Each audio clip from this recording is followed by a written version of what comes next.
solamente me confirman la pantalla que la están viendo todos. Y dicho esto, vamos a iniciar entonces esta clase acerca de la fisiopatología del sistema hematológico.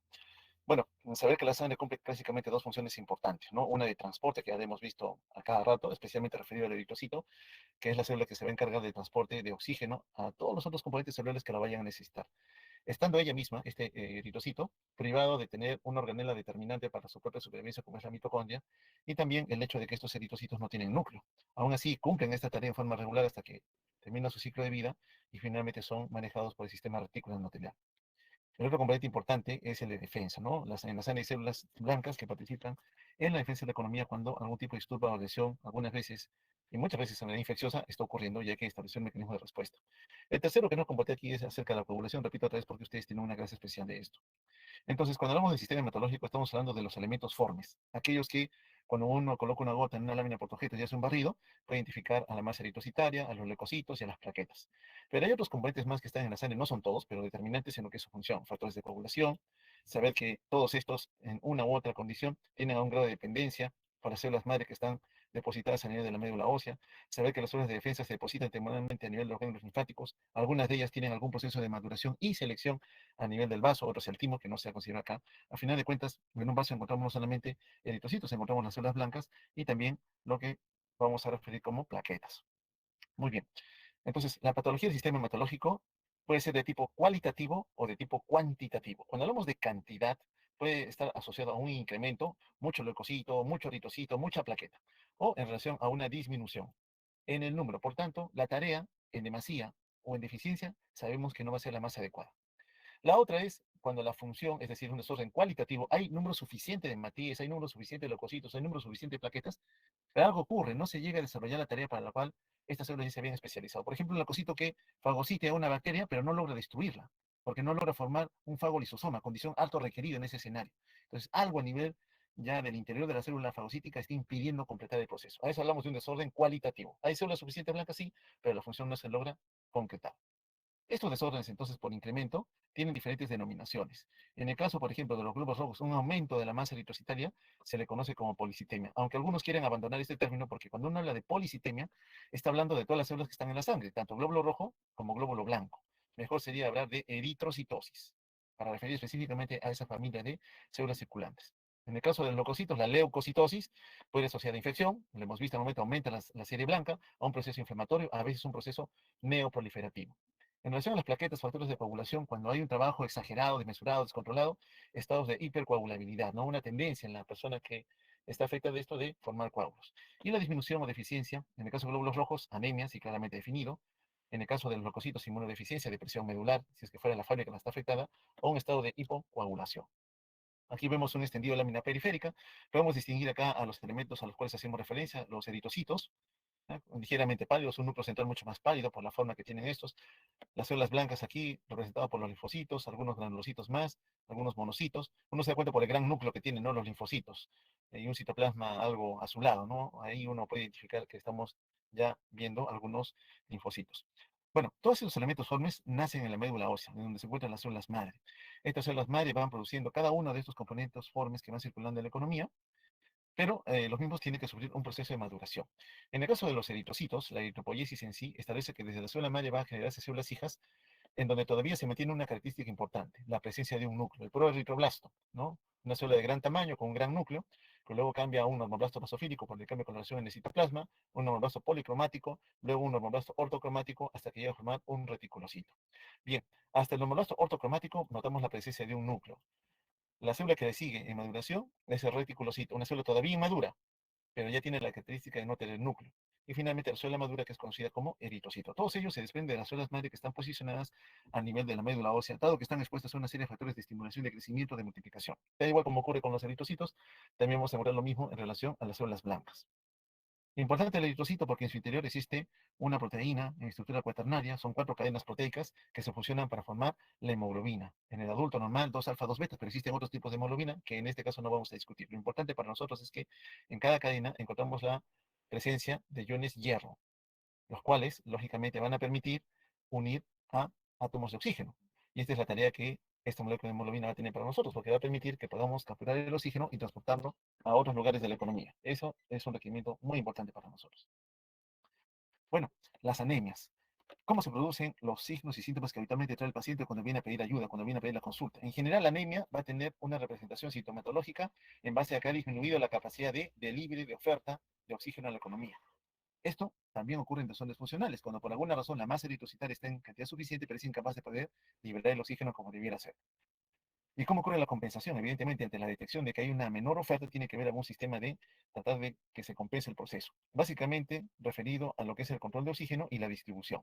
En esta tarea de intentar compensar la poca oferta de oxígeno, que sabemos es representativa por la hemoglobina, 98% del oxígeno está unido a la hemoglobina, va a estar representada por la activación del corazón, el sistema circulatorio, los pulmones, que lógicamente van a tener que establecer el mayor número de ciclos ventilatorios para oxigenar toda la hemoglobina que en ese momento ingresa a tener contacto con los alveolos, y los riñones, determinantes en los factores de estimulación para que haya mayor tasa de reproducción de las células madre. Muy bien, la anemia en general para nosotros, ¿qué representa? ¿Cómo la definimos? Viene a ser una disminución de la masa eritrocitaria. Tenemos menor cantidad de glóbulos rojos y lógicamente también de su contenido, que en este caso, más importante es la hemoglobina. Bueno, ¿cómo responde el corazón en un paciente con anemia? El corazón inmediatamente, dado que tiene que ofertar lo poco que tenga a la economía en lo que es oferta de oxígeno, aumentará su frecuencia de descarga. El paciente vendrá taquicárdico. Como una disminución del flujo desde la piel, lógicamente el simpático dice, tengo que redistribuir la sangre a lugares que lo necesitan, el paciente va a venir pálido. Y a consecuencia de ese desequilibrio entre la oferta y la demanda, lógicamente el paciente va a sentir una sensación de falta de aire, que es la disnea. Esto ocurre en diferentes escenarios, tanto agudos como el escenario crónico, llegando a un nivel crítico. El agudo, yo estoy con 15 hemoglobina y súbitamente tengo un traumatismo en un accidente de tránsito, mi hemoglobina cayó a 5. Evidentemente, en ese momento, una caída de 10 puntos en mi nivel de hemoglobina rápidamente va a llevar a que estos síntomas comiencen a aparecer. El paciente crónicamente enfermo, él como que se va adaptando. Ya sus valores de hemoglobina van cayendo gradualmente hasta que llega a un nivel crítico y ya se hace sintomático, muy debilitado el paciente. Yo he visto pacientes con hemoglobina de 2 de hemoglobina, más de un año de evolución del proceso en donde el paciente se iba acomodando, se iba moldando esa menor cantidad de hemoglobina para el transporte de oxígeno. Un sistema de compensación que va a surgir en el instante en que esta caída en la masa eritrocitaria ocurre, se va a dar a nivel renal, principalmente establecido por la secreción y liberación de eritropoyetina. En tanto tengamos un riñón funcionante, vamos a liberar eritropoyetina. ¿Cómo estudiamos las anemias? Bien, viene un paciente cualquiera, sintomático, con todo lo que yo les he señalado, más adaptado, pero con niveles bajos de hemoglobina, dice, y ahora tengo que establecer la causa. ¿Por qué ha ocurrido la anemia? Bueno, siempre que nosotros encontramos un paciente con anemia, tenemos que identificar el motivo, por qué, qué llevó a generar ese estado de anemia. Porque nosotros tenemos que, en base a ello, darle el tratamiento dirigido al desorden que originó esta deficiencia. Bien, ¿cómo las estudiamos? Tenemos dos aproximaciones. Cuando uno ve las anemias o las intenta analizar en detalle, tiene que hacer una aproximación abocado a lo que vimos en farmacología, la farmacocinética referida a cómo el fármaco finalmente llega a la hormona. Igual va a ser en relación a los eritrocitos, la cinética. Una vez que se forman en la médula ósea, ¿qué se necesitó para formarlos? ¿Qué requería yo? Es decir, afecciones premedulares. Otro a nivel de la fábrica, a nivel de la médula ósea. Si algo a nivel del hueso está limitando la capacidad, teniendo materia prima suficiente, de poder generar células hijas, desórdenes medulares. O quizás el producto sí se generó, logro liberar un eritrocito maduro, pero algo le ocurre en la circulación sistémica. Entonces, ese es un desorden postmedular. Y cuando nosotros vemos la aproximación cinética, como está referido aquí, tenemos que ver en relación a la médula ósea que está en el hueso. Disculpen que lo dibuje tan mal y de otro color. Entonces, antes de la llegada a la médula ósea son desórdenes premedulares. Llegando a la médula ósea es un desorden medular, y si el producto se liberó de la economía y algo le pasó allí, hablamos de un desorden postmedular. Eso es importante también en relación a la aproximación cinética. Y el otro modo de enfrentar las anemias es en relación a la morfología, el tamaño que tienen los glóbulos rojos para identificar cuál sería la causa que llevó a generar esta anemia. Tamaño adecuado, normal, generalmente lo vemos en los escenarios de pérdida aguda de sangre, tamaño mayor al que convencionalmente debería tener, deficiencia principalmente de folatos, vitamina B12, y un tamaño menor, generalmente asociado a la deficiencia de hierro, generalmente, no siempre. Bueno, ¿qué pruebas pedimos siempre que vemos al paciente con anemia para que nos direccione hacia dónde podría orientar el desorden que finalmente llevó a disminuir la masa eritrocitaria? En primer lugar, recuento de reticulocitos. ¿Por qué? Porque el reticulocito es el que precede al eritrocito maduro. Entonces, el reticulocito está en la médula, todavía está en la médula. Por tanto, cuando hay alguna necesidad, ha disminuido la masa eritrocitaria, nosotros estamos más acostumbrados a medir hemoglobina. Si nos dicen la hemoglobina está baja, pero en realidad nos está diciendo que hay una reducción de glóbulos rojos. Pues cuando disminuyen los glóbulos rojos, evidentemente hay una señal que le llega a la médula y dice tienes que liberar más células. Igual que cuando hay una infección, no tengo más leucocitos que liberar, libero los zonas juveniles. Lo mismo sucede acá. Voy a liberar a glóbulos rojos todavía inmaduros. ¿Quiénes son los reticulocitos? Entonces yo tengo una respuesta de reticulocitos incrementada. Normalmente están entre 1 y 2%. 2%. Entonces si tengo reticulocitos en 3, 4, 5%, ¿qué me dicen? La médula está bien. La médula está respondiendo ante una necesidad. Entonces yo indirectamente digo, la fábrica no es el problema. Pero si encuentro que el nivel de reticulocitos sigue bajo 1, 0,5%, menos de 0,5%, digo, esa médula no está respondiendo, porque lo natural es que la médula responda. Entonces ya me está direccionando a que el desorden sí estaría a ese nivel. Y en segundo lugar, la lámina periférica. Repito, una lámina objetos a los que nos han sacado una muestra de sangre, siempre la última gotita que se obtiene se hace un barrido y se hace una extensión en esa lámina. A eso la llamamos lámina periférica. Y bajo microscopía, esa lámina nos va a dar la morfología de los elementos óseos que están en la sangre. Vamos a ver glóbulo rojo, vamos a ver leucocito, vamos a ver plaquetas.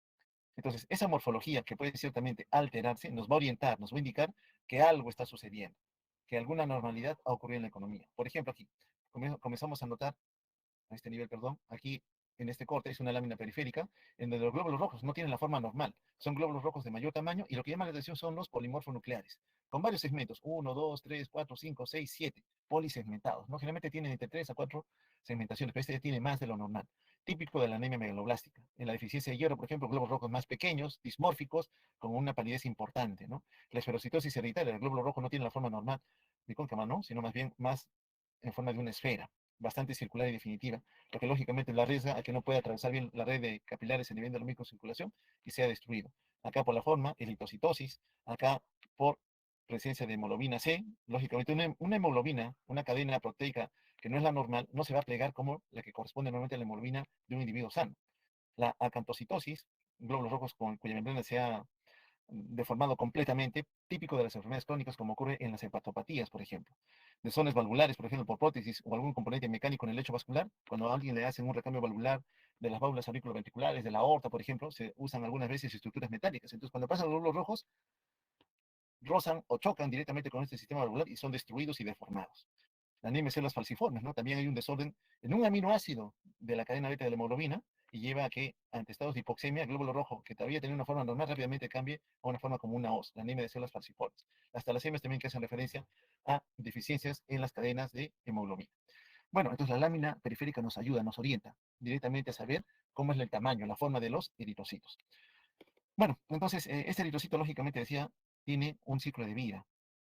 Y generalmente la oferta continua de estos productos siempre se está reutilizando. Desde el momento que el eritrocito es destruido por el sistema retículo endotelial, en este caso ya alcanzó la madurez, 120 días, libera su contenido, ¿no? El grupo E, que sigue el ciclo de las bilirrubinas, que ya se comentaron en algún momento, llega a nivel hepático, se conjuga, se elimina hacia la vía intestinal, circulación interhepática, parte se recupera al riñón, otra parte colorea las heces. Muy bien, el grupo E, en cambio, permite recuperar el hierro.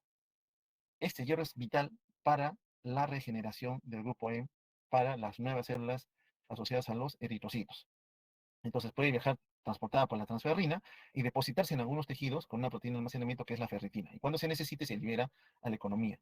Entonces entra a formar parte del pool que está circulando con el objetivo de que este hierro llegue a la fábrica, la médula, para que junto con otros componentes aminoácidos para generar las cadenas de globina, vitamina B12, ácido fólico, la presencia de eritropoyetina, se vuelva a producir eritrocitos en la cantidad que la economía necesita. Y esto entra otra vez a la circulación general y sigue sus ciclos de vida como lo hemos detallado rápidamente.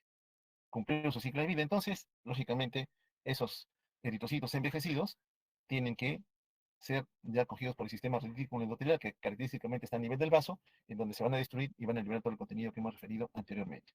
Entonces, la anemia, que es la disminución de la masa eritrocitaria o de la función, obedece a varios desórdenes. El más frecuente que nosotros vemos, disminución de la producción de eritrocitos.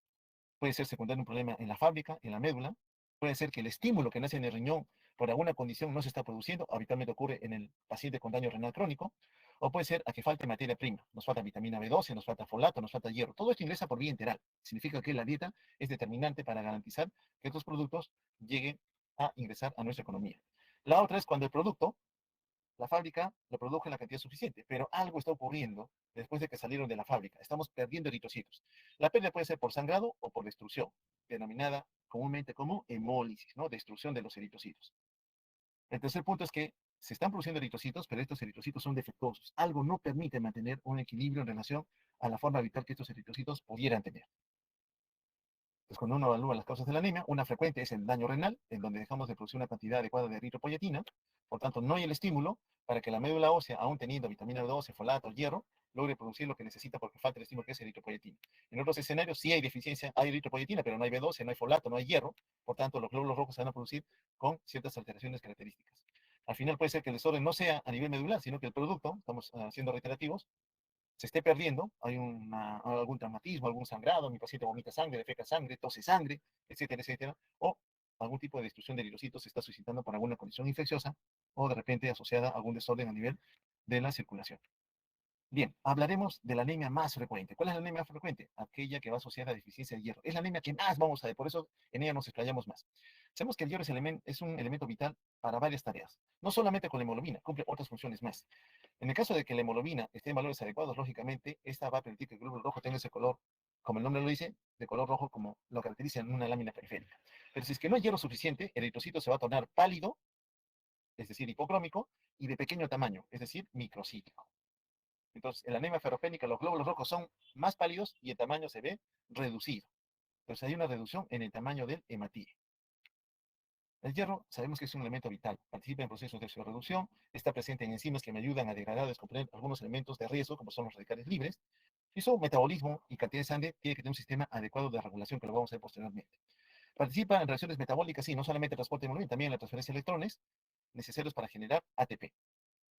La mayor cantidad de hierro que nosotros tenemos se halla dentro de los hematíes. Por tanto, cada vez que un hematíe se destruye, ese hierro tiene que ser reutilizado. En general, se encuentra en dos compartimientos. Uno funcional, que siempre está trabajando, la hemoglobina. El otro es la mioglobina a nivel de músculo esquelético. La transferrina, que se encarga de transportarlo, o formando parte de enzimas como un cofactor. Recuerden que los cofactores aceleran procesos metabólicos. ¿Cómo se deposita? Como ferritina. Y si hubiera mucho hierro, más allá de que podemos nosotros manejar, se deposita como hemosidería. Lo fisiológico es ferritina. Muy bien. Entonces, todo este hierro siempre se está movilizando. Se destruye, se vuelve a recomponer, se libera el hierro como tal, se transporta hacia la fábrica habitualmente para que vuelva a sintetizar eritrocitos.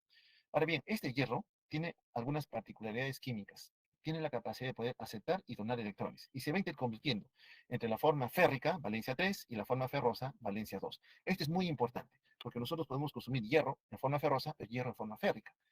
Pero no siempre la forma que tenga el hierro va a facilitar su absorción.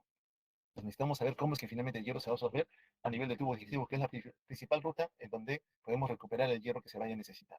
También forma parte de los citocromos, ya sabemos que está unido a la mioglobina y también a la hemoglobina formando de diferentes componentes enzimáticos.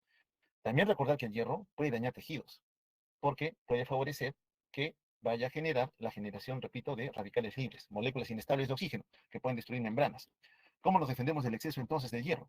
Bueno, tengo que almacenarlo de alguna manera, principalmente como ferritina, o transportarlo a lugares en donde puede llevar a un almacenamiento adecuado a través de la transferrina.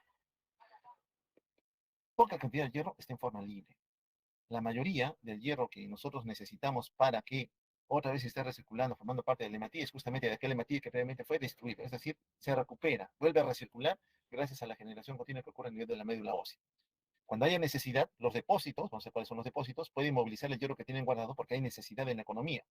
Pero siempre recordar que tanto la deficiencia como la sobrecarga de hierro son dañinas. A veces damos hierro a un paciente que no lo necesita, lo sobresaturamos de hierro y podemos causar desequilibrio por depósito anormal en aquellos tejidos que son almacenes, principalmente a nivel hepático. ¿Cómo se distribuye el hierro? Bueno, un adulto, un varón, tiene entre 35 y 45 miligramos de hierro por kilo de peso corporal. Las mujeres tienen menor cantidad de hierro. Más de 2/3 de todo el hierro que tiene un individuo están formando parte de la hemoglobina.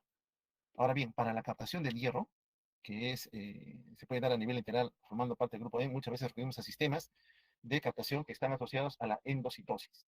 Y para que la endocitosis se dé, siempre tiene que haber alguna proteína en la membrana, en este caso el enterocito, que facilite el ingreso. Esa proteína se conoce como transferrina diférrica. Hay proteínas de transporte para diferentes metales. El hierro tiene una proteína especial que se llama transferina diférrica. Recordar que cada eritrocito tiene billones de átomos de hierro, entonces tiene alta capacidad de poder transportar moléculas de oxígeno. Bien, ¿en dónde está el resto del hierro si la mayoría está dentro del eritrocito? ¿Dónde se va depositando? En los hepatocitos y en los macrófagos del sistema retículo endotelial. Recuerde que el hierro, cuando uno ingiere este elemento por vía enteral, es el primer lugar, igual que efecto el primer paso, que va a capturar el hierro.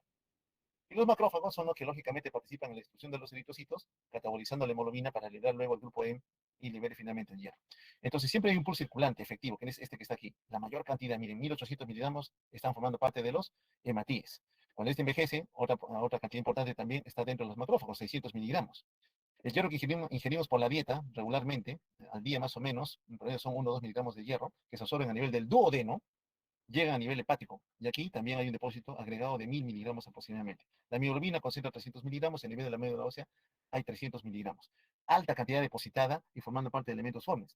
pero una pequeña cantidad, miren, insignificante, casi 3 miligramos, está como transferrina libre, ¿ya? Como transferrina. La transferina, recuerda que es la proteína de transporte, ¿ya? Es la proteína de transporte que se va a encargar de elevar el hierro a los lugares que se necesiten. ¿Cuánto necesita el eritrocito diariamente para estar en equilibrio? Más o menos 20 miligramos de hierro. Pero miren que en la dieta apenas ingresan 1 o 2 miligramos. Entonces, ese equilibrio se va a dar porque la dieta permite una oferta continua, es cierto, de baja cantidad, pero todavía necesaria para completar estos 20 miligramos, dado que la mayoría vienen de la destrucción de aquellos eritrocitos que fueron destruidos y que lógicamente habían ya envejecido. ¿Cómo regulamos la absorción de hierro? Recuerden que el hierro se absorbe principalmente en el duodeno y un poquito a nivel del yeyuno. Bueno, hay algún sistema de captación a nivel de las vellosidades que permite, gracias a un sistema de medición o de poder censar la cantidad de hierro para indicarle al enterocito cuánto tiene que absorber de lo que se está ofertando en la luz intestinal.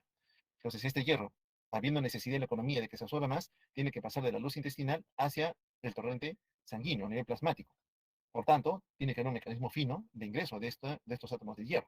Bueno, ¿cómo se da la absorción? Nosotros ingerimos un alimento que puede ser con hierro en su forma elemental o formando parte de compuestos más grandes, como el hierro M. Hay algunos productos, las carnes sobre todo, en donde hay alta cantidad de hierro todavía unido al grupo M, no como hierro elemental. Entonces, cuando estos productos ingresan al estómago, sobre todo, se exponen un pH ácido, el cual ayuda a digerir ese hierro que nosotros hemos ingerido a través de la oferta continua de hidrogeniones. ¿Cuál es el objetivo de ofertar hidrogeniones? Facilitar la reducción enzimática del hierro de la forma férrica a la forma ferrosa. ¿Qué quiere decir?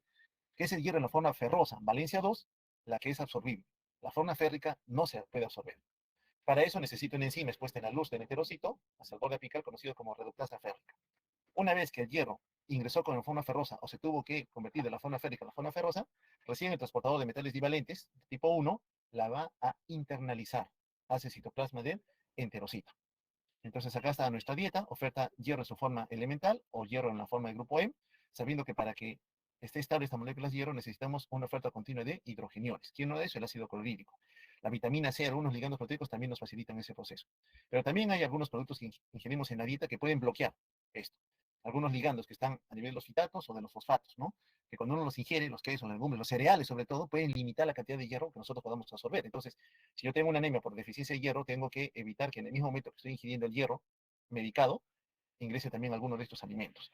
Bueno, ya está el hierro listo para ser absorbido, comienza a viajar, llega, en este caso habiendo pasado el estómago, ahora va a pasar al duodeno y se encuentra con el enterocito.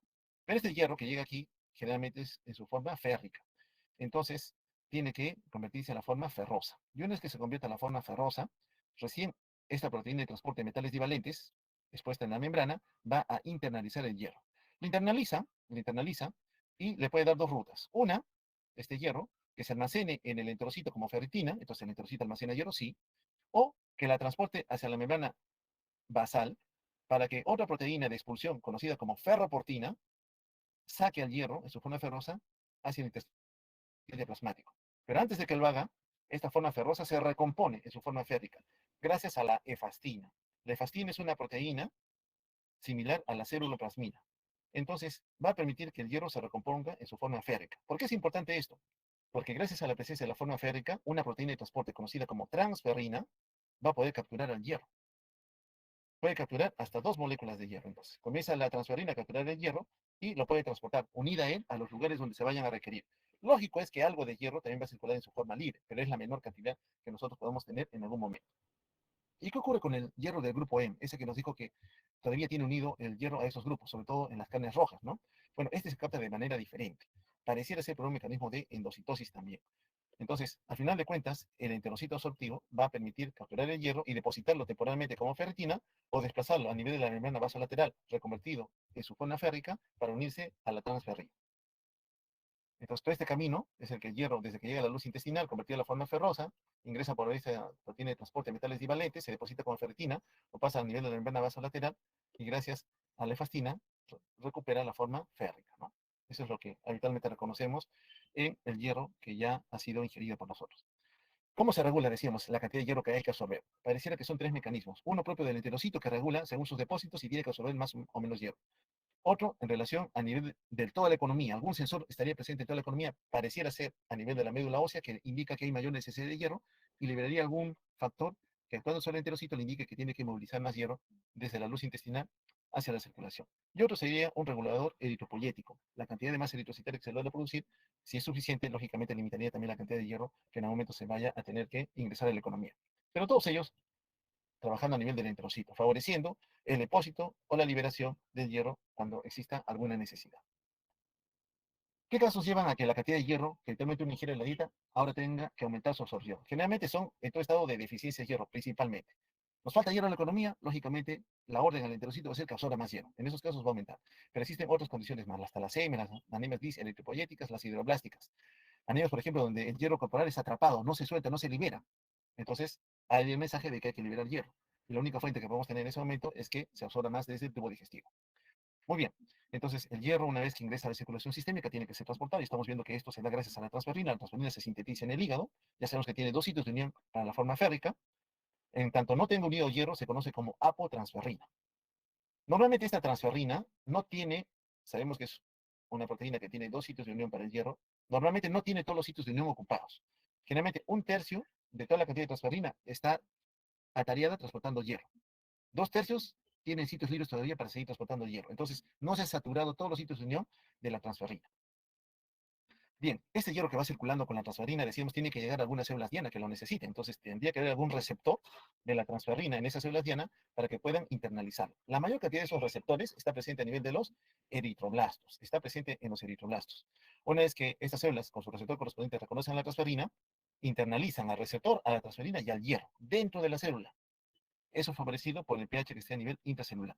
Entonces, repito, ese hierro ya ingresó por el enterocito, se unió a la transferrina, está circulando con la transferrina, reconoce un receptor en una célula roja, por ejemplo, o célula madre en este caso, que expresa receptores para ella y por endocitosis internaliza todo el complejo, receptor, transferina y hierro.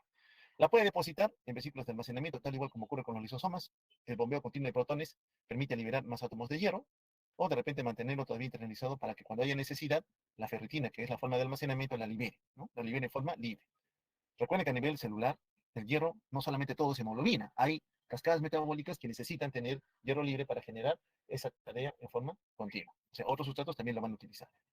Entonces, entonces ese hierro que se vaya a liberar, lógicamente puede ser capturado por los citocromos a nivel mitocondrial, por elementos celulares, los lisosomas, por ejemplo, que ayudan a agregar también. A veces el hierro se necesita para ser capturado y evitar que algunos patógenos bacterianos no lo utilicen para favorecer su propia reproducción. Entonces, tenemos que tener un mecanismo dentro de la célula que me ayude a regular la cantidad de hierro que finalmente se vaya a liberar desde las organelas de almacenamiento, como en este caso pueden ser los endosomas o los lisosomas.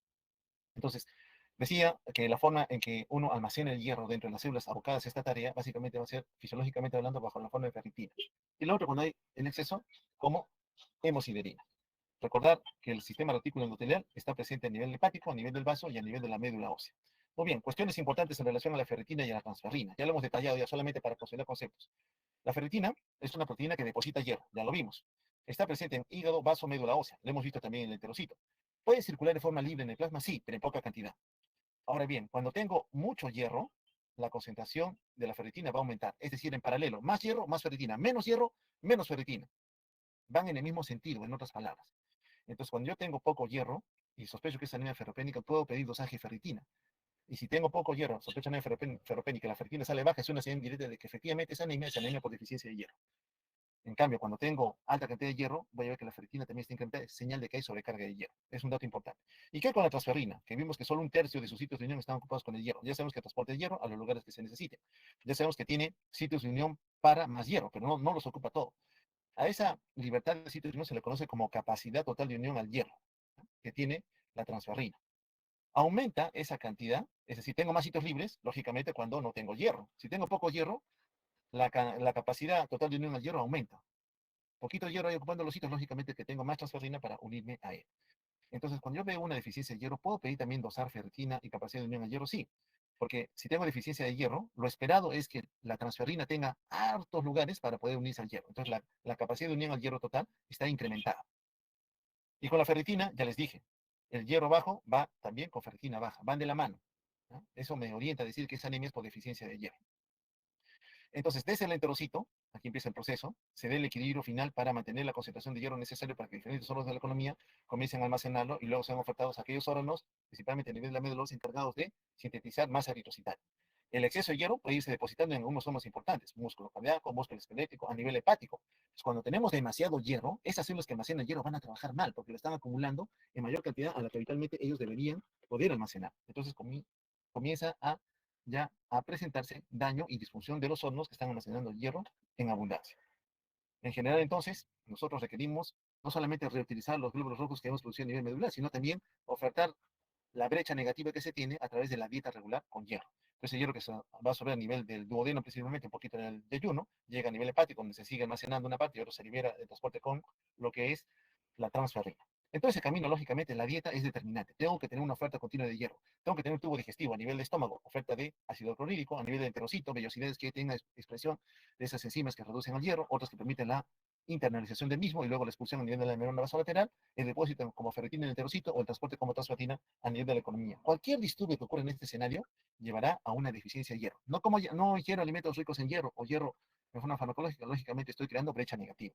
Tengo algún desorden a nivel gástrico que no soy capaz de secretar protones, también puede afectar la absorción de hierro posteriormente. Tengo algún tipo de parasitosis a nivel del duodeno, giardiasis, por ejemplo, la giardia que se acumula, se adhiere mucho a la mucosa intestinal, puede bloquear los sitios de absorción. El hierro sigue de largo, no se absorbe. Ya no hay otro lugar donde se pueda ciertamente absorber. Entonces termina siendo perjudicial y se genera la anemia por deficiencia de hierro. Si el hierro igual llegó a su objetivo a nivel medular, se está produciendo más eritrocitaria como nosotros esperamos que tenga, lógicamente, y el producto por alguna condición se está perdiendo, disculpen que tengo problemas acá donde está, acá está, se va perdiendo, produjo, perdón, en la cantidad suficiente, pero el individuo está perdiendo sangre, a veces de forma aguda, en gran cantidad, a veces de gota a gota, día a día, mes a mes, año a año, la masa eritrocitaria va a ir disminuyendo también su cantidad. Pérdida, ¿no? Puede ocurrir en algún escenario. O en otro, donde hay aumento de la demanda. ¿Cuándo? Cuando hay crecimiento, los niños en crecimiento, las gestantes, por ejemplo, que tienen mayor demanda de hierro que movilizar porque no tienen que ofertar nuevo producto. Entonces, en todos esos escenarios en donde el ingreso de hierro no es suficiente para el requerimiento que por esa condición se vaya a tener, se genera también una brecha negativa y ocurre también la presencia de una anemia por deficiencia de hierro. ¿Cómo se excreta el hierro? Bueno, el hierro recircula normalmente en sangre, pero en otros lugares de la economía se va perdiendo. En el varón, más o menos 0,35 miligramos se van a ir con las heces. Con la descamación de los enterocitos, 0,10 miligramos, por la bilis 0,20 miligramos, por la vía urinaria 0,08, por descamación cutánea 0,20. Noten qué pasa con la mujer en edad fértil. En la mujer en edad fértil, aquella que menstrua, en otras palabras, aquí, pierde hasta 1,6 miligramos de hierro por día. De ahí la necesidad de que las mujeres en edad fértil tengan que recibir suplementos de hierro, más aún si están gestando, porque ahí el requerimiento aumenta mucho más. Entonces, esa población tiene una brecha negativa en lo que es la necesidad de poder tener que ofertarse cantidades de hierro suficientes para la necesidad que se vaya a tener en algún momento. Bien, vamos a hacer un pequeño break, por favor, mis amigos. Discúlpenme, unos minutitos nada más, espero que no sean más de 10. Les pido 10 minutitos, por favor, antes de continuar con esto. 10 minutos, por favor. Muy importante para lo que es la generación de masa eritrocitaria en cantidad suficiente para asegurar el transporte del oxígeno. Entonces, comentábamos nosotros de que el hierro tiene una regulación pareciera a varios niveles y de alguna manera se busca siempre mantener una concentración estable que garantice la formación de nuevos hematíes. Pero ¿de quién depende esta homeostasis del hierro? Es decir, que el hierro tenga capacidad de poder asumirse más, de almacenarse, de liberarse cuando algún estamento de la economía médula ósea, por ejemplo, lo vaya a requerir. De una proteína conocida como epsidina. La epsidina, ¿no? Es determinante y trabaja a través de la inhibición de otra proteína conocida como ferroportina. Hablemos un poquito de esta epsidina. Es una hormona que se sintetiza como un propéptido a nivel hepático y es el regulador más importante para que el hierro se pueda absorber a nivel del enterocito y facilite el intercambio interno. La epsidina, de ella dependemos entonces. ¿Se acuerdan que hablamos hace un instante de que habría algún regulador un tanto desconocido que estaría determinando cuál es la cantidad final que el enterocito tenía que absorber? Bueno, esta se conoce como epsidina. ¿Y qué es lo que hace? Se une a la ferroportina y a través de esta unión favorece la internalización del hierro. Aquí vamos a ver el equilibrio que ocurre en los actores celulares que están involucrados en el manejo del hierro. Uno es el macrófago, que es el que engulla el eritrocito, lo destruye, libera el grupo E. La ferroportina, ¿qué hacía la ferroportina? Permitía sacar el hierro del interior de la célula para que éste, estando en forma libre, sea capturado por la transferrina. Esta acá es la transferrina. El enterocito, que absorbía hierro también, luego de convertirse en la forma ferrosa, transportador de metales divalentes, se depositaba como ferritina o se expulsaba del enterocito también a través de la ferroportina con una célula plasmática aquí para recomponerse en la forma férica. Bueno, igual, tiene que salir de la célula por aquí, tiene que salir del macrófago por allá, entonces quien regula esto directamente es la epsidina, una proteína que se sintetiza a nivel hepático. Entonces, esta epsidina es la que va a regular en cada uno de ellos cómo es que tiene que ir trabajando. Trabajas más, trabajas menos, con el fin de que haya mayor o menor oferta de hierro, porque lo que quiere al final esta epsidina es regular cuánto hierro se va a liberar a la economía para que sea lógicamente utilizado mayoritariamente en la regeneración de eritrocitos. ¿Quiénes modulan la transcripción de la epsilina? Porque lógicamente que para que se sintetice tiene que haber algún mecanismo de señalización a nivel del núcleo del hepatocito. Bueno, cuando hay deficiencia de hierro, ¿no? Se actúa en forma negativa, ¿no? Cuando hay un problema de hipoxemia o anemia o una eritropoiesis o producción de eritrocitos que es inefectiva. Lógicamente digo, no, yo no necesito bloquear nada, necesito que haya al contrario más hierro, porque la epsilina lo que hace es bloquear. Pero como tengo necesidad de hierro, yo no voy a ir a bloquear a la ferroportina para que el hierro se siga guardando en la célula. Al contrario, yo necesito que no haya epsilina para que más hierro salga de las células y sea transportado por la transferrina. ¿Qué es lo que hace epsilina a final de cuentas? Bloquea ferroportina.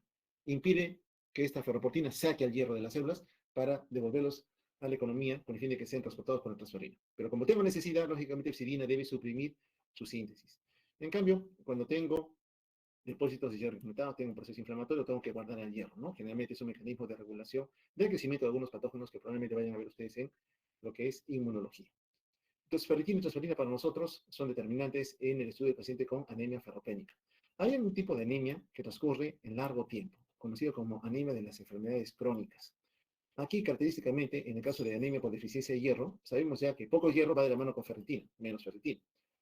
Con el poco hierro hay más sitios de unión para la transferrina, por tanto, esa concentración de sitios de unión libres para hierro, en el caso de transferrina, va a estar incrementado. Pero, ¿qué ocurre en este escenario? En aquel paciente que viene con hemoglobina, vamos a poner ejemplo, de 6, pero que es asociado a una patología de largo tiempo. La ferritina en este escenario está incrementada. Entonces, pareciera que en la enfermedad crónica se está atrapando hierro y no se permite su liberación. Por algún mecanismo, un grupo de enfermedades crónicas atrapan al hierro en la célula. ¿Cómo lo atrapan? Uniéndola a la ferritina. Entonces, hay más ferritina para unirse al hierro. Y lo concerniente a la transferrina, hay menos sitios de unión libres. ¿Por qué? Porque la economía necesita hierro. Y agarra la transferrina y dice, tráeme todo el hierro que puedas, porque hay necesidad. En la enfermedad crónica hay necesidad de hierro, solo que escasea el hierro. Entonces, esta transferina, como sea, trata de capturar el hierro, satura todos sus sitios de unión. Por eso es que la capacidad de unión al hierro libre está disminuida, porque tiene menos sitios de unión para el hierro. Este escenario, lógicamente, tipifica al grupo de anemias asociados a las enfermedades crónicas. ¿Cuáles son esas enfermedades crónicas a las cuales hago referencia? Paciente oncológico, paciente con enfermedad inflamatoria, muchas autoinmunes, refiere mucho de la reumatología, van asociados justamente a este desorden, ¿no? En donde la liberación de algunos mediadores inflamatorios bloquea la capacidad de esa ferritina de poder soltar el hierro como debiera soltarlo para cuando exista esa necesidad. Bien, todo esto refiere entonces a aquella anemia en donde existe deficiencia de hierro por ingesta inadecuada o porque en algún lugar la demanda se ha incrementado. En ese escenario entonces ocurre una deficiencia de hierro. ¿Y qué hay de aquella anemia? Porque hablamos de una evaluación de la anemia, para volvernos a acordar, una era la cinética, desde que el hierro ingresa o cualquier sustrato que se requiera, no solamente hierro, vitamina 12, ácido fólico, proteínas en general, y la morfológica. De la morfológica nosotros hemos analizado aquella donde el glóbulo rojo es chiquito, microcítico, y está con poco color, hipocrómico. Esa es típica de la anemia por falta de hierro. Pero hay otra anemia en donde el glóbulo rojo es gigante, es macrocítico, conocida como las anemias megaloblásticas. Entonces, hay anemias en donde el glóbulo rojo cobra mayor tamaño. En general, este tipo de anemias se asocian mucho a la deficiencia de folato o de vitamina B12. Entonces, la poca ingesta de folato, generalmente las legumbres, las verduras de color verde, la vitamina B12 en algunos productos marinos también, y en poca ingesta, en un periodo de tiempo van a desabastecer las reservas y se va a originar una deficiencia. Por tanto, este individuo, este grupo de individuos, los vegetarianos, por ejemplo, pueden estar expuestos a la presencia de una anemia megaloblástica por la deficiencia de estos elementos. Pero también se encuentran en otras situaciones. Paciente alcohólico crónico, lógicamente, su única ruta de alimentación es el alcohol, las neoplasias, las hemólisis, las anemias aplásicas, el hipotiroidismo, la mielodisplasia, un desorden a nivel medular. Está en la médula, pero no hay células madre. Se han enrarecido, están siendo reemplazadas por otro tejido. No tengo células madre, no voy a poder producir ni glóbulos rojos, ni glóbulos blancos, ni plaquetas.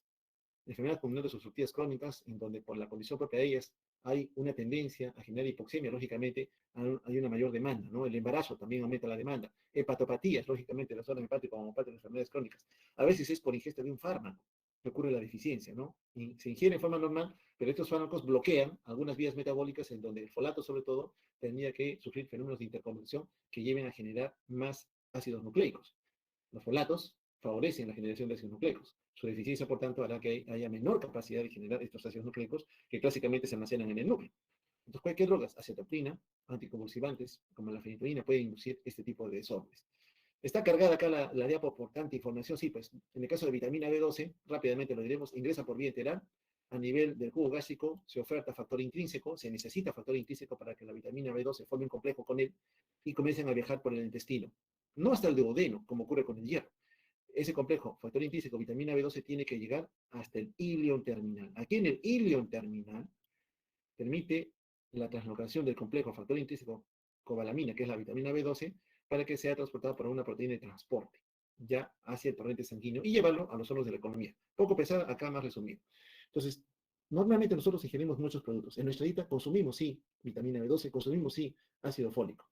Entonces, en el caso de esta vitamina B12, repito otra vez, necesitamos que a nivel de las células parietales que secretan ácido clorhídrico, también se secrete factor intrínseco. El factor intrínseco se une a la vitamina B12, es como una chaperona, y ayuda a transportarla por el intestino, hasta que llega al ilion terminal, en donde ilion terminal, finalmente, ese complejo se va a interiorizar y luego va a ser desplazado hacia la economía para ser transportada por otra proteína de transporte, la transcobalamina 2, a los lugares que se necesiten. Clásicamente, médula ósea, pero si hay que almacenarla a nivel del hepatocito. Entonces, el hepatocito nuevamente se convierte en la célula no solamente biotransformadora, sino también de almacenamiento de algunos sustratos que se vayan a requerir. Entonces, en un escenario de una anemia, en donde los eritrocitos son grandes, la vitamina B12 es determinante, pero la vitamina B12, para que sea absorbida en el intestino, no le da, pues, no cuadra, no puede ser interiorizada hacia el enterocito. ¿Qué necesita? Un adaptador, que en este caso es el factor intrínseco. Si no hay factor intrínseco, la vitamina B12 no puede ingresar al enterocito, no ingresa a la economía. Entonces, es vital tener la presencia de factor intrínseco, que sabemos que se produce en el estómago. Imagínense un paciente con un tumor gástrico que le han recetado la mayor cantidad del estómago. No hay factor intrínseco, por tanto, estos pacientes van a generar un desorden asociado a deficiencia de vitamina B12 porque no hay factor intrínseco dado que le han resecado buena cantidad del estómago, o en el escenario de una gastritis atrófica, o de un fenómeno autoinmune en donde se destruyan las células que secretan factor intrínseco, también ocurre, ¿no? Es importante tener en consideración este aspecto importante. Las vías bioquímicas en donde folato y vitamina B12 trabajan, repito otra vez, esa relación de promover la síntesis de ácidos nucleicos. Aquí el ácido fólico, por ejemplo, acelera procesos. Uno es formar timidilato para que forme parte de los ácidos nucleicos, pero para que este timidilato sea formado, el ácido fólico sufre interconversiones de hidrofolato a tetrahidrofolato, 5,10 tetrahidrofolato, que luego acelera el proceso de conversión de deoxiurimilato a timidilato. Al final de cuentas, ácidos nucleicos para nosotros, pero necesité ácido fólico.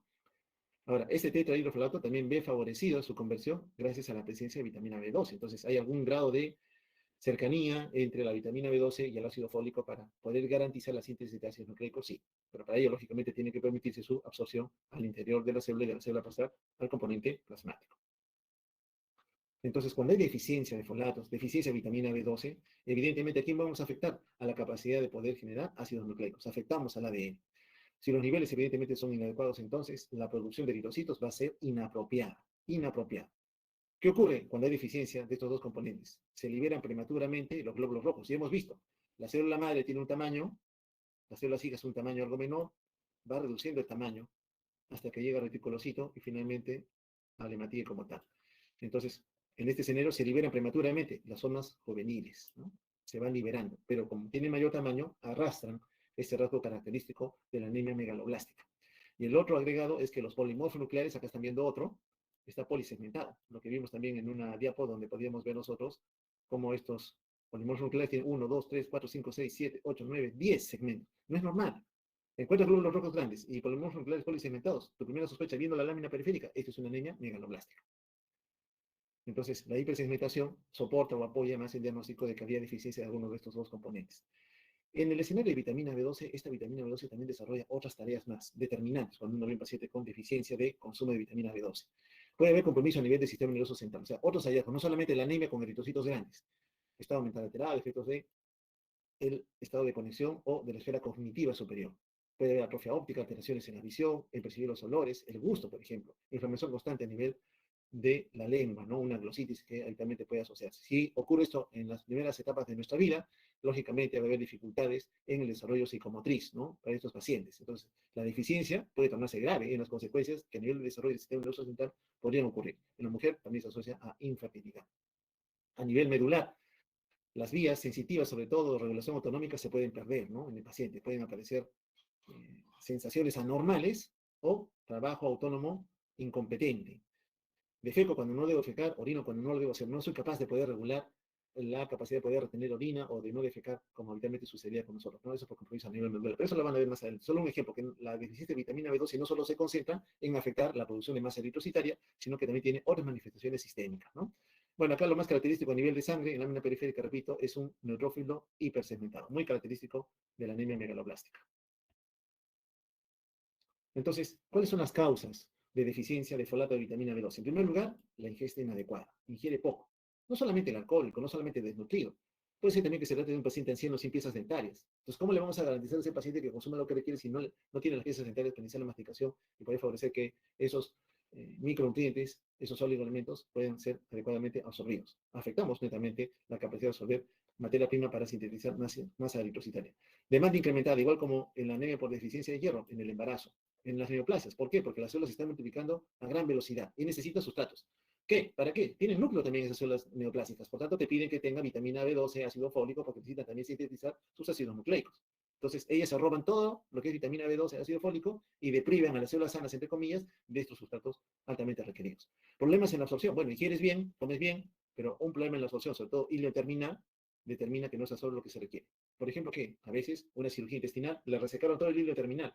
Estás resaltando la superficie que estaba atareada en absorber vitamina B12. Ahora ya no la tiene. Ese paciente ya sabes que vas a tener que darle terapia de restitución por vía parenteral, porque por vía enteral ya no hay ningún sustrato celular que pueda garantizar la absorción de la vitamina B12. Cualquier deficiencia de factor intrínseco, ya lo hemos visto. Deficiencia de factor intrínseco a nivel de la mucosa gástrica, células parietales, no se secreta factor intrínseco, no tengo cómo absorber vitamina B12.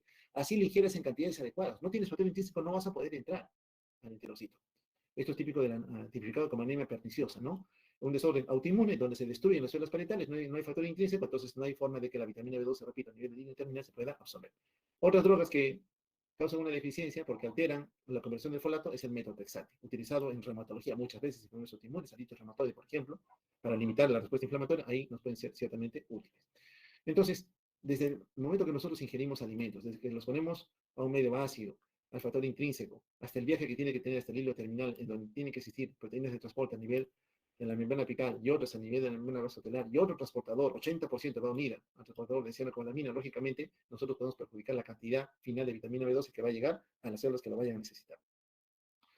Aquí está lo concerniente a la mucosa gástrica, cómo llegan células inflamatorias, porque se han activado por un desorden autoinmune anormal, eso no debe ocurrir, y buscan justamente a las células parietales, aquellas que secretan factor intrínseco, y las destruyen.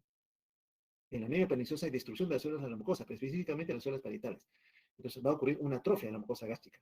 Acá no solamente va a ser el factor intrínseco determinante para absorber vitamina B12, sino también el ácido clorhídrico, que a la larga va a afectar a quién? Al hierro. Entonces podemos encontrar también afecciones que tienen de uno y de otro componente. ¿Cómo puedo yo, cuando tengo la idea de que es una anemia megaloblástica por deficiencia de vitamina B12, que la causa estaría asociada a la poca ingesta de vitamina B12, o que quizás sea el factor intrínseco, o que de repente es el hilo terminal, aquel que se aboca a su absorción? Hay una prueba conocida como el test de Schilling que tiene un principio para poder definir la causa de por qué este individuo no tiene reservas suficientes de vitamina B12 y favorece la aparición de la anemia megaloblástica. ¿En qué consiste el test de Schilling? Bueno, el paciente va a ingerir vitamina B12 radiactiva. Entonces, él tiene que ingerir una vitamina B12 que está marcada. Y a la par, se le inyecta también vitamina B12, la normal, digamos, la que no es radiactiva. Bueno, esta que es normal, inmediatamente ingresa, va a buscar sus células diana con las cuales interactúa. Esa es su tarea. Y ingresó por vía intramuscular. Esta de acá, la radiactiva que ingresa por vía enteral, se une al factor intrínseco, si es que hay. Si es que hay, llegará al hilo terminal y ahí se va a tener que absorber para buscar llegar al torrente sanguíneo. Ese es su objetivo. El que ingresa por vía enteral, factor intrínseco, hilo terminal, se absorbe torrente sanguíneo. Pero cuando llega al torrente sanguíneo, encuentra un problema.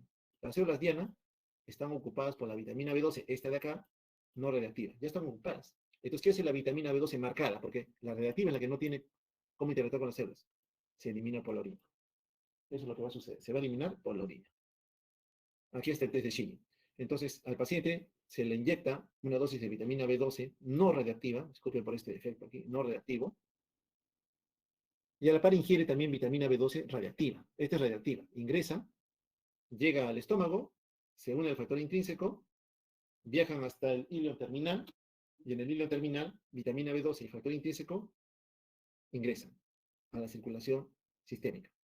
Pero como encuentra que la otra vitamina B12, la previa, ya ingresó, no tiene cómo interactuar con sus células llenas, se elimina por la orina. En la orina encuentro vitamina B12 radioactiva. Entonces, a mí simplemente me dice, esa es la respuesta normal. Así debería ocurrir. Es lo normal. Bien. ¿Qué es lo anormal entonces si esto es lo que normalmente ocurre? Bueno, le inyecto otra dosis de cara, vitamina B12 no reactiva, ingresa a torrente sanguíneo, busca sus células diana, y ahora le voy a inyectar vitamina B12 radiactiva marcada con factor intrínseco, que en este caso está ausente. No hay factor intrínseco. Miren, no hay factor intrínseco. Le estoy brindando por vía enteral vitamina B12 radiactiva. Llega al estómago, pero no hay factor intrínseco. Entonces, ¿qué sucede con esta vitamina B12? No se absorbe. ¿Y cómo sé que no se absorbe? Porque voy a buscar en la orina la presencia de esta vitamina B12. Si se hubiera absorbido esta vitamina B12 marcada, habría aparecido en la orina, pero no aparece. ¿Qué significa para mí? Le he dado, pero no llegó a la sangre. No se elimina por la orina. Indirectamente nos dice que no hay factor intrínseco. O que sí hay factor intrínseco, pero a nivel del hilo terminal, algo no permite la absorción. ¿Ya? Esa es la otra condición que puede estar ocurriendo. Espero que se entienda. Le inyecto vitamina B12 no marcada, la normal, se une a sus células diana. Ahora le doy vitamina B12 marcada, radiactiva, ingresa, no encuentra factor intrínseco, o si la encuentran, viajan al estadio terminal, pero no se absorbe. En ningún caso ha llegado a la circulación sistémica, por tanto en orina no aparece. Entonces, cuando yo tengo esta prueba, la orina está limpia, no tiene vitamina B12 radiactiva, usted inmediatamente dice, o es porque no hay factor intrínseco, uno, o es porque no se está absorbiendo el factor intrínseco y la vitamina B12. Muy bien, entonces vamos a la segunda fase de esa última prueba. Ya sabemos que al paciente se le ha inyectado la vitamina B12 no marcada por vía intramuscular. Ingresa ahora le hacemos la fase 2. Le vamos a dar vitamina B12 más factor intrínseco. Antes se lo estamos dando solo. Llega al hilo terminal, y si es que el hilo terminal permite su absorción, lo voy a encontrar en orina. Entonces, recuerden que el paciente previamente no tenía nada en orina. Ahora le voy a dar factor intrínseco. Si encuentro la vitamina B12 en la orina, significa que ese paciente tiene deficiencia de factor intrínseco, porque tiene una mucosa absortiva hilo terminal adecuada. El otro escenario es de que el paciente no tenga superficie de absorción. Perdón, no tenga superficie de absorción. Algo le ha pasado al hilo terminal. Entonces, está el factor intrínseco, está la vitamina B12, pero no se absorbe. Significa que la absorción está limitada. Entonces, esta segunda fase del test de Schilling me permite identificar si habría deficiencia o habría alguna limitación en la absorción. Espero que haya sido algo claro. Entonces, deficiencia de vitamina B12 ocurre generalmente porque ingerimos poco, porque no tenemos factor intrínseco o porque algo impide a nivel del hilo terminal la absorción. Ya sabemos que el test de Schilling nos direcciona en dónde está el escenario, cuál es la causa. Un grupo de anemias especiales es aquella que ya, me estoy saliendo de la anemia ferropénica, estoy hablando de aquella anemia, vamos a reorientarnos, esta es nuestra médula ósea, aquí está la médula ósea, la fábrica, pues llega materia prima por diferentes fuentes, vitamina B12, ácido fólico, hierro, aminoácidos, etcétera, etcétera. La fábrica está bien y comienza a liberar eritrocitos. Entonces, cualquier afección en el ingreso de materia prima se conoce como anemia premedular. ¿Ya? Fisiopatológicamente hablando es premedular, es la evaluación cinética. Medulares, si la materia prima está bien, pero la fábrica está enferma, algo le ha pasado, medulares. Y postmedulares es el producto salió al mercado, pero algo lo está destruyendo.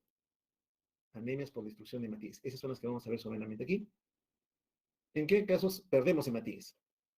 Lo más frecuente, sangrado, sangrado oculto. ¿Cuántos con las heces no estamos perdiendo hematíes? No nos damos cuenta. No nos paga la cuenta ahora, nos va a cobrar en unos meses, años después. Ya vamos a estar más pálidos, cansados, agotados, desganados para hacer las cosas. Ya llegó a un nivel crítico, donde ya se hizo más sintomática la anemia de largo tiempo, anemia crónica. Y la otra, menos frecuente, es por hemólisis, por destrucción, destrucción. Ahora bien, la destrucción puede ser por factores externos a la hematía. La hematía no es el culpable, es el medio que lo rodea el que lo está atacando. Algo en el plasma lo está atacando. O que sea el eritrocito, él ya está defectuoso, tiene alguna normalidad, y producto de esa normalidad también se está destruyendo. Entonces, a eso las conocemos como anemias hemolíticas intracorpusculares. Las que el glóbulo rojo es inocente, el culpable está afuera, lo está rodeando, son las extracorpusculares. Lógico que en estas, vamos a ver en estas intracorpusculares problemas en la membrana, problemas en el tipo de hemoglobina que tiene o en las enzimas metabólicas que mantienen todavía el eritrocito vivo. Recuerda que el hematíe no tiene mitocondrias, no tiene núcleo, pero sí tiene sistemas enzimáticos para vías metabólicas que le permiten todavía subsistir por algún tiempo aún. Miren este caso, solamente para adentrarnos a esta condición. Esta es una mujer de 61 años de edad. Viene por emergencia, por un cuadro de fatiga, incremento de disnea y emisión de una orina oscura. Esto último es la que la lleva a ese escenario, a buscar ayuda. Su frecuencia respiratoria, lógico, está disnéica 30 por minuto. Su pulso 116 por minuto. Su saturación de oxígeno 90% con aire ambiental. Está pálida, no tiene esplenomegalia ni adenopatías. Buscar un vaso crecido, a veces cuando el vaso está muy aumentado de tamaño, también destruye glóbulos rojos. Por eso acá hacen la referencia que el vaso no está crecido, no está agrandado. Y su hemoglobina media en cuánto está, 5.4, un valor bastante bajo para una persona de edad.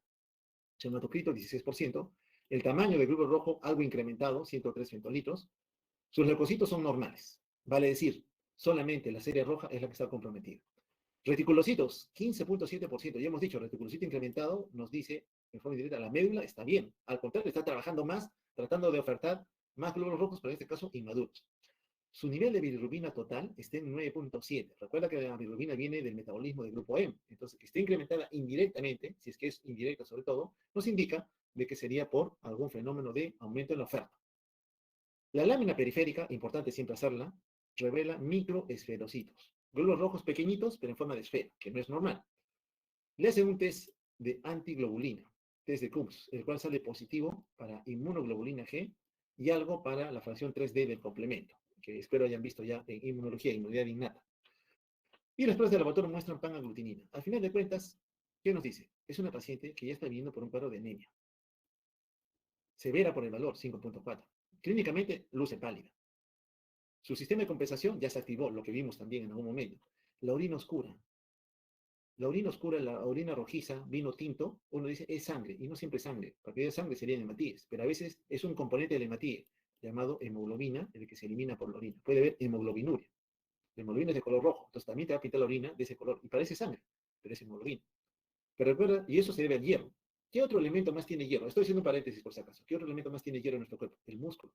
Cuando un paciente tiene atracción muscular, politraumatizado, poligolpeado, polichancado, y destruye músculo esquelético, libera mioglobina, y esa mioglobina se elimina por la orina, y también te va a pintar la orina de color rojo, pero no es por la misma mioglobina, sino es por el hierro que forma parte de ella. Ya hemos visto que el hierro forma parte de la mioglobina, ¿cierto? Bueno, entonces en esta anemia sí es una anemia importante, ya sintomática para el paciente, y por las pruebas especiales que le han hecho en vista de estos microesferocitos, cuando uno encuentra microesferocito, sospecha autoinmunidad. Por eso es que le pidieron medir autoanticuerpos de tipo IgG que salieron positivos. ¿Y qué se vio? Aquí están los esferocitos, aquí están los esferocitos, esferocito acá, esferocito acá, esferocito acá. ¿No? Son esferocitos, diferente tamaño, no solamente son los grandes que nos decían. Y un agregado más, mira, estos glóbulos rojos están libres, ¿cierto? Pero míralos acá. Te voy a mandar con esto. Aquí. Forman racimos, como que fuera estafilococo, ¿no? Aquí también. Forman racimos. Se están aglutinando. Eso no es normal. El glóbulo rojo no tiene por qué aglutinar. La lámina periférica encontrado esto. ¿Por qué se aglutina? Por esto. Se generan autoanticuerpos que reaccionan contra la membrana del eritrocito, recuerda, el eritrocito era inocente, y este anticuerpo junta, se une a varias componentes de la membrana, por tanto, aglutina los eritrocitos. Es un test de Coombs indirecto, este que se está haciendo, ese que se ha hecho con antiglobulina. Entonces, esta aglutinación corresponde a una hemólisis porque han aglutinado. Es más fácil que en el vaso los atrape el sistema retículo endotelial macrófago y los destruye, que cuando está libre el eritrocito, ¿no? Él escapa. Pero cuando vienen juntitos y no se van a separar, el macrófago ataca sin piedad y causa la destrucción de estos eritrocitos. Es un ejemplo de anemia hemolítica. ¿Y qué hay de aquella donde el eritrocito sí es el culpable? Bueno, puede ser porque no mantiene la forma normal, un daño a nivel de la membrana, es un esferocito, como el que vimos anteriormente, que sea un componente a nivel de la hemoglobina, la anemia de células falciformes o las talasemias por deficiencia de alguna cadena de globina, o algún sistema enzimático, deficiencia de glucosa, sulfato de deshidrogenasa o de piruvato quinasa, el poco ATP que genera para mantener el citoesqueleto anclado a la membrana celular se pierde, porque no hay ATP, recuerda que el ATP lo necesitamos para eso, entonces el glóbulo rojo se deforma. Ya deformado, más fácil que el sistema retículo endotelial otra vez lo atrape y lo destruye. Pero eso es por deficiencia de enzimas necesarias para mantener un equilibrio energético en ese eritrocito. Bueno, del reticulocito, ya sabemos ya, este reticulocito sale a apoyar a su glóbulo rojo maduro, libre de transmisión cuando existe deficiencia, siempre y cuando haya estímulo adecuado por liberación de eritropoyetina, ¿no? La eritropoyetina, un riñón funcional, es lo que necesitamos en ese escenario.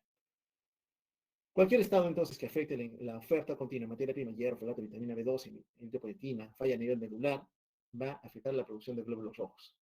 Si la fábrica está buena, la médula está a salvo, el allá reticulocito incrementado me dice, ya no pienses en médula. La médula no es la causa del problema, ya no pienses en ella. Comienza a buscar en la oferta, en el ingreso de esos componentes para sintetizar y producir, perdón, esos eritrocitos en la economía para la función relevante que es el transporte de oxígeno. En eso vamos a pensar. Pero si el reticulocito te sale en valores bajos, menos de 1%, evidentemente tú dices, esta médula debió responder. Lo fisiológico es que responda, aumentando la liberación de reticulocitos. No lo hace, ya sospechas. El daño pareciera estar a nivel medular. Y el sistema inmune, algunas palabras, bueno, este si bien es cierto está abocado al hecho vascular, puede en algún momento, trabajando con el sistema inmune innato, en este caso el complemento, reconocer algún patógeno y el complemento lógicamente busca destruirlo por diferentes rutas. Una es la formación del complejo ataque de membrana y la atracción o quimioatracción de células inflamatorias para ubicar a ese patógeno y favorecer su posterior eliminación. Para ello necesita destruirlo. Imagínate que no pueda formar un fagolisosoma en su interior, a pesar de que haya recuento de leucocitos en cantidad normal, si hay un defecto interno, no va a poder destruir, por tanto, ocurre algún tipo de disfunción a nivel de las células blancas. ¿Ok? El otro es que haya deficiencia en la adhesión leucocitaria. Para que este leucocito se adhiera al endotelio, tiene que expresar en su membrana proteínas de adhesión. No las expresa, no hay unión, no se adhiere, no trasloca, no migra, fuera del lecho vascular. Entonces, alteraciones en la motilidad también ocurren. Hay individuos que nacen así y están expuestos continuamente a procesos infecciosos que ciertamente nos pueden acabar. Shade Higashi es aquel que afecta a la locomoción, el movimiento y la fagocitosis por ese complejo fagolisosoma, ¿no? Enfermedades crónicas que detienen o deprimen la activación de estos leucocitos, enfermedades granulomatosas, deficiencias de mieloperoxidasa, que también lo han visto probablemente en inmuno, una de las enzimas que se utiliza para poder destruir no solo tejido conectivo, sino algunos patógenos que pueden haber ingresado a la economía. Bueno, con esto termino y les pido las disculpas por la interrupción que tuvimos hace un instante. No sé si parte de ustedes tienen alguna duda, pregunta.